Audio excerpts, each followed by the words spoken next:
Udah ya, kalian sudah siap semua ya. Ini audionya Pak Teguh matikan biar kalian bisa mendengar suara Pak Teguh dengan jelas. Jadi nanti yang lain tidak siap ya.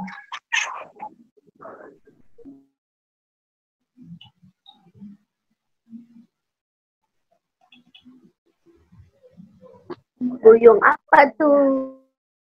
Nah, kita mulai materi yang berikutnya adalah adiwiyata dan entrepreneurship. Materi ini berisi tentang dua, yaitu yang pertama adalah tentang adiwiyata dan entrepreneurship. Pengertian dari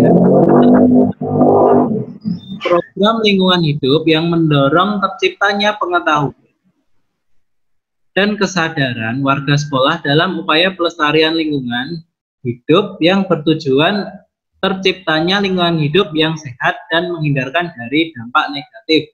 Dampak negatifnya apa aja? Bisa berbentuk pencemaran lingkungan, polusi, atau yang lain-lain. Kemudian yang kedua, entrepreneurship. Nah, kegiatan adiwiyata ini juga berhubungan dengan kewirausahaan. Ya, proses penerapan inovasi dan kreativitas menghasilkan uang.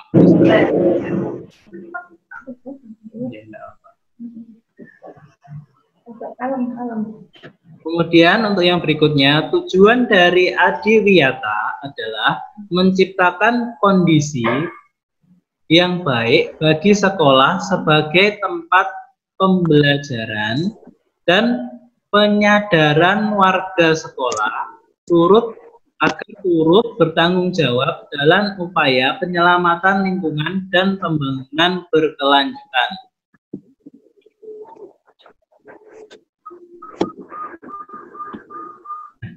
Prinsip partisipatif adiwiyata. Jadi dalam kegiatan adiwiyata tidak bisa satu atau dua orang saja yang bekerja. Jadi semuanya warga harus berpartisipasi dalam kegiatan adiwiyata ini. Jadi prosesnya secara keseluruhan adalah proses perencanaan, pelaksanaan, evaluasi dalam upaya penyelamatan lingkungan dan pembangunan berkelanjutan seperti yang sudah disampaikan di awal tadi. Kemudian program edukasi sekolah adiwiyata di SMP 33 ini yang pertama, program SEKAM. SEKAM singkatan dari sampah, energi, keanekaragaman hayati, air, makanan, dan minuman. Kemudian, siapa yang melaksanakan program SEKAM ini? Kita ada namanya Pokja atau kelompok kerja. Yang terdiri guru sebagai pembimbing atau pembina. Kemudian berikutnya adalah siswa sebagai penggerak dari program adiwiyata tersebut. Masuk di dalamnya ada program SEKAM. Nah, kemudian di SMP 33 ini ada apa saja? Jadi di SMP kita ini ada berbagai macam, banyak sekali program tentang adiwiyata dan entrepreneurship. Yang pertama adalah greenhouse. Jadi di SMP 33 ini kita punya greenhouse yang ada di depan sana. Greenhouse adalah tempat untuk menyimpan tanaman agar tidak rusak terkena panas, angin, dan hujan. Di dalam greenhouse SMP 33 Surabaya terdapat berbagai macam tanaman, di antaranya ada anggrek, merah, dan beberapa tanaman obat lainnya. Semuanya tanaman itu ditaruh di dalam pot dan dimasukkan ke dalam. Nah, selain melindungi tanaman-tanaman, biasanya greenhouse juga dipakai untuk belajar yang enak. Jadi cara mengenal tanaman, cara merawat tanaman, semuanya dipelajari.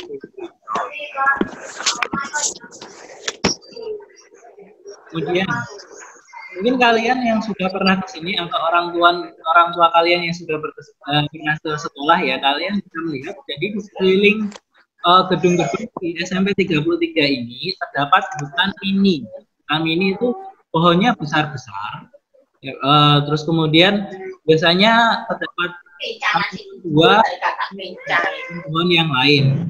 Jadi di sini itu berisi tanaman-tanaman atau pohon-pohon perdu sebagai penghasil oksigen dan sebagai tanaman peneduh. Jadi di sekolah kita ini termasuk sekolah yang asri. Contohnya misalkan ada pohon yang namanya pucuk merah, ada akasia, ada jambu, mangga, dan tanaman besar-besar lainnya.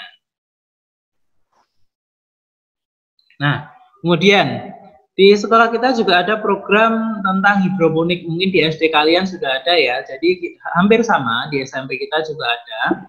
Jadi semuanya itu program-programnya dijalankan oleh siswa dengan satu guru pembimbing. Salah satunya ini hidroponik.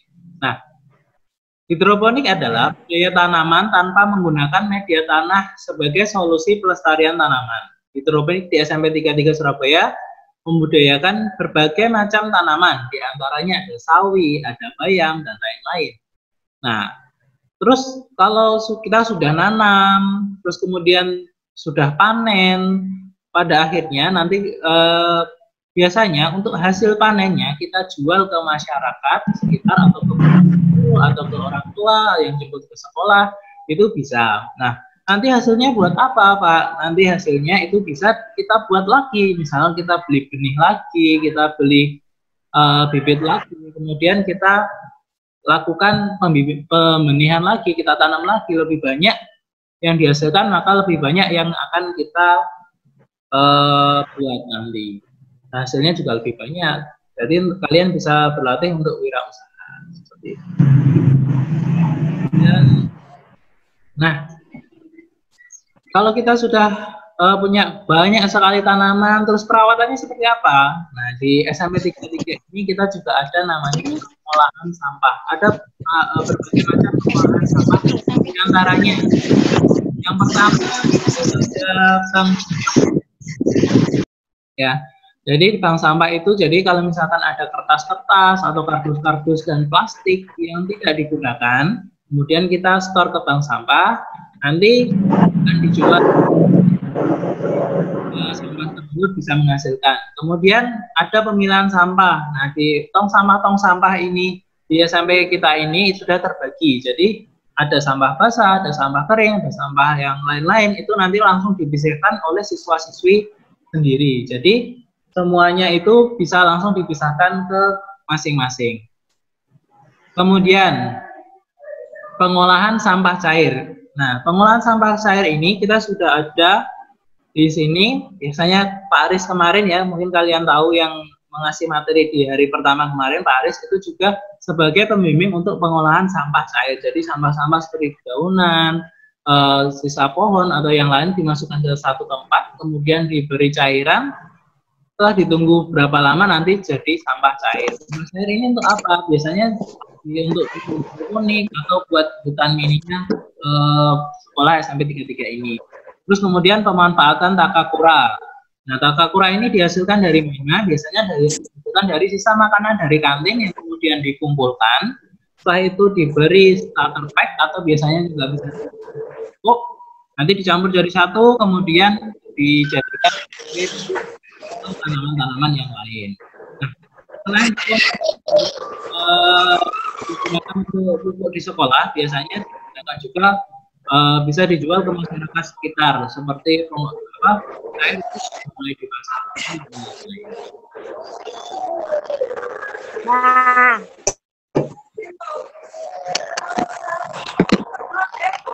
Ini juga namanya di SMP 33 ini kita juga nanam namanya tanaman juga, tanaman obat keluarga. Ini bisa digunakan sebagai obat herbal atau obat tradisional. Di antaranya yang ada di SMP kita adalah serai, ada kelawar, angin wangi, lidah buaya, lengkuas, kunyit, dan lain sebagainya. Nah, biasanya sama, jika ada masyarakat yang membutuhkan, bisa kita pasarkan atau bisa kita budidayakan untuk sekolah kita sendiri. Nah, salah satu program di SMP 33 Surabaya ini ada namanya program satu guru satu pot. Jadi di SMP ini Bapak Ibu guru memilih salah satu tanaman yang ditanam dalam pot, kemudian Bapak Ibu guru merawat tanaman tersebut. Jadi semuanya itu memberi contoh kepada anak-anak supaya bisa menjaga tanaman-tanaman, bisa bertanggung jawab terhadap tanaman supaya subur dan jadi salah satu bentuk pelestarian lingkungan. Nah, ada juga tanaman organik loh. Tanaman organik kok apa Pak? Jadi tanaman organik itu di sini pupuk atau nutrisi yang dipakai untuk tanaman organik tadi itu biasanya didapat dari yang kita buat sendiri tadi, misalkan dari bahan takakura, dari bahan pupuk cair yang kita buat secara alami, jadi tanpa menggunakan bahan-bahan kimia. Semuanya didapat secara alami, kita buat sendiri, kita buat pupuk sendiri. Nah, terus tanamannya apa aja? Macam-macam. Jadi bisa tanaman hias, ada tanaman sawi, dan lain-lain. Terus kemudian karena tanaman ini tidak mengandung bahan kimia, jadi sangat aman dan sehat untuk dikonsumsi. Biasanya selain untuk diri sendiri, bisa juga dipasarkan kepada orang-orang yang berada di sekitar SMP Negeri 33 ini. Jadi tidak menggunakan pestisida ya, tidak menggunakan bahan kimia, jadi lebih aman dan sehat untuk dikonsumsi. Nah, kemudian salah satu ikon tanaman buah yang ada di SMP 33 Surabaya ini adalah markisa. Jadi tanaman markisa di sini tumbuh banyak sekali ya. Ada di depan ruang guru, ada di parkiran belakang, ada di depan halaman depan parkir guru, itu banyak sekali tanaman markisa yang biasanya kalau sudah berbuah itu sangat banyak sekali. Nah, selain dikonsumsi secara langsung, tanaman markisa ini juga dibuat sebagai sirup, sebagai bahan sirup yang kemudian selain dikonsumsi sendiri, sama juga bisa dipasarkan ke masyarakat sekitar, bisa ke bapak ibu atau ke orang tua atau orang lain yang berada di sekitar SMP 33 ini. Ada apa lagi? Nah, ini ada biopori. Nah, program biopori ini mungkin anak-anak belum ada yang tahu ya. Lubang biopori adalah lubang yang dibuat secara vertikal atau tegak lurus ke bawah, yang kemudian diisi dengan daunan kering atau sisa tanaman atau yang lain, kemudian setelah itu ditutup. Nah, tutupnya itu di atasnya dikasih lubang supaya untuk air itu masuk ke dalamnya atau sebagai resapan air. Nah, sampah yang bercampur air itu maka akan menjadi humus, kemudian bisa dijadikan sebagai pupuk kompos untuk tanaman-tanaman yang kita sudah tanam tadi. Ada di hutan mini, ada di greenhouse, itu bisa dijadikan satu untuk dipupuk lewat dari hasil biopori ini. Nah, sendiri nanti juga bisa untuk dipasarkan atau mungkin ada orang yang cari itu bisa dipasarkan. Apa lagi? Nah, tadi kan untuk floranya sudah ya, kita punya berbagai macam tanaman banyak sekali. Nah, sekarang kita Pak, kalau faunanya ada apa enggak Pak? Ada. Jadi kita salah satunya punya yang namanya kolam lele. Nah, kolam lele di sini di SMP kita kemudian punya 3 kolam lele, bentuknya seperti ini, bisa dilihat di gambar ini ya. Ini berbeda. Nah, biasanya setelah 3 bulan lelenya sudah besar. Nah, itu biasanya kita jual atau bisa juga kita konsumsi sendiri sambil belajar merawat tanaman dan merawat flora. Kita juga bisa belajar berwirausaha. Misalkan suatu saat nanti kalian mau jadi juragan lele, siapa tahu ya. Nah, nanti bisa belajar bekerja atau bermanfaat untuk kalian sendiri dengan cara bersekolah di SMP. Jadi apa namanya, merawat dan membudidayakan. Selanjutnya punya apa lagi ya? Nah, selain kolam lele, kita juga punya sangkar burung.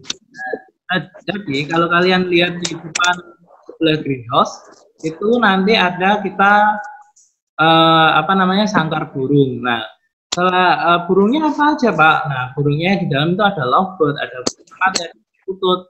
Nah, loh Pak, pelihara burung buat apa? Nah, mungkin kalian tahu kalau lovebird itu kalau misalkan sudah banyak bisa dijual.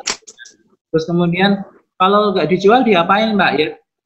Buat bunyi-bunyian seperti kalau mungkin ayah kalian atau mas-mas kalian piara burung, kan menghilang stres. Jadi kalau kicauannya itu kan biar bikin sekolahnya itu rame seperti kayak gitu kan. Jadi kalian bisa betah belajar di sini. Terus kalau melihara sangat manfaatnya apa Pak? Nah, selain manfaat tadi untuk diri kalian sendiri, nanti kalian bisa melatih untuk tanggung jawab supaya untuk memberi makan atau memberi minum atau istilahnya menyemproti biar burungnya nggak kepanasan. Seperti itu. Selain itu juga apa? Belajar unggas. Nah, kalian belajar IPA sekalian. Seperti itu. Nah, selain tadi ada berbagai macam flora, fauna. Nah, sekarang kita masuk ke entrepreneurship yang lain. Salah satunya adalah kriya. Jadi di SMP ini kita juga diajarkan berbagai macam pembuatan kerajinan. Nah, kerajinan itu didapat dari mana? Biasanya juga menggunakan bahan-bahan secara alami.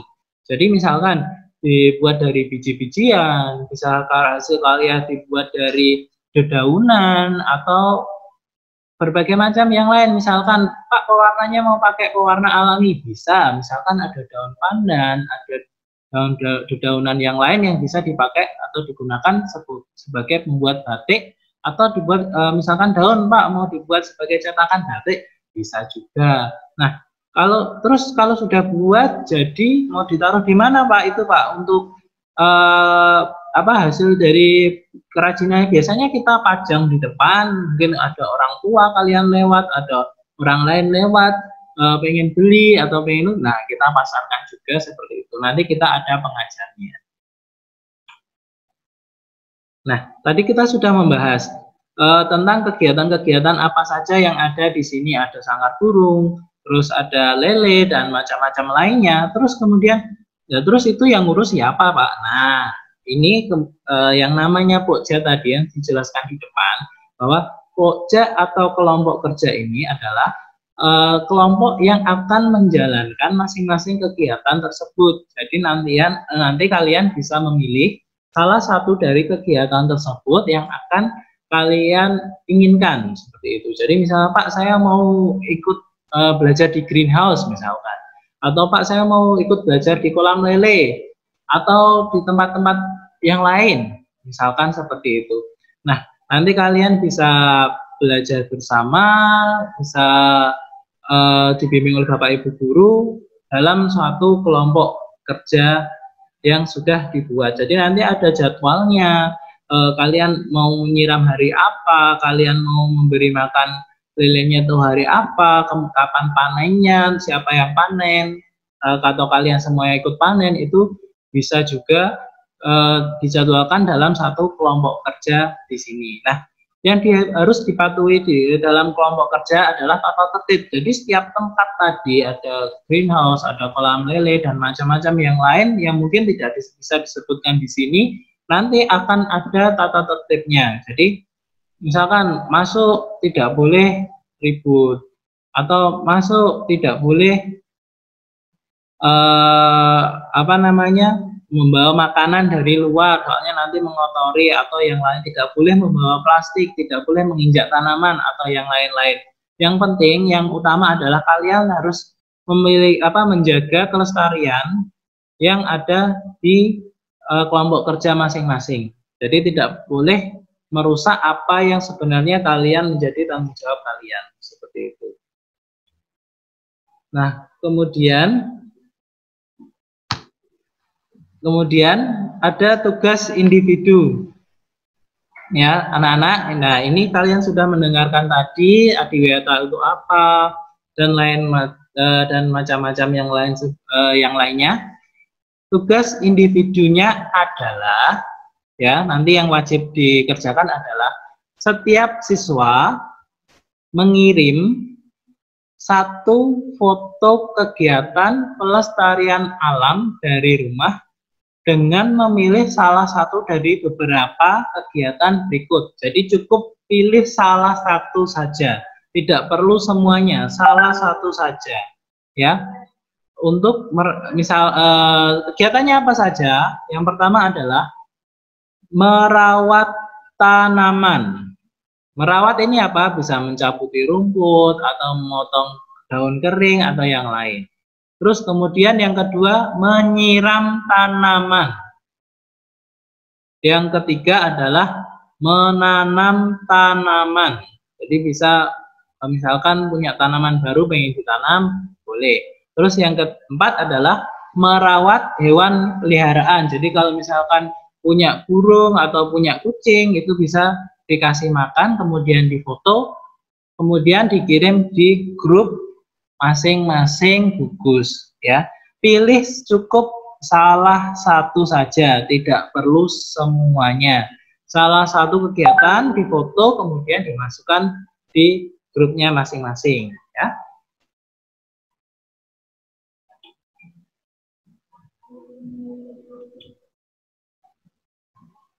Nah, yang pengen Pak Teguh sampaikan adalah satu pohon mampu menghasilkan 1,2 kg oksigen setiap hari.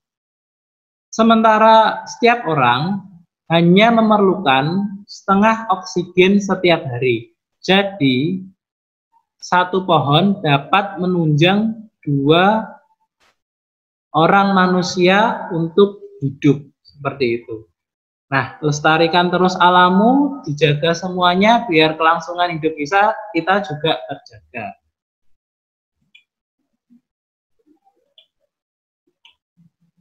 Sudah selesai? Itu saja materi dari Pak Teguh. Nanti kalau sudah tugasnya, kalau mungkin ada yang belum jelas tugasnya apa, nanti pasti Pak Teguh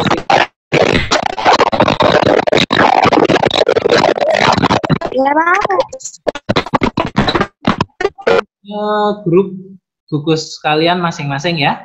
Paham? Cukup itu saja dari Pak Teguh. Terima kasih. Selamat pagi. Assalamualaikum warahmatullahi wabarakatuh.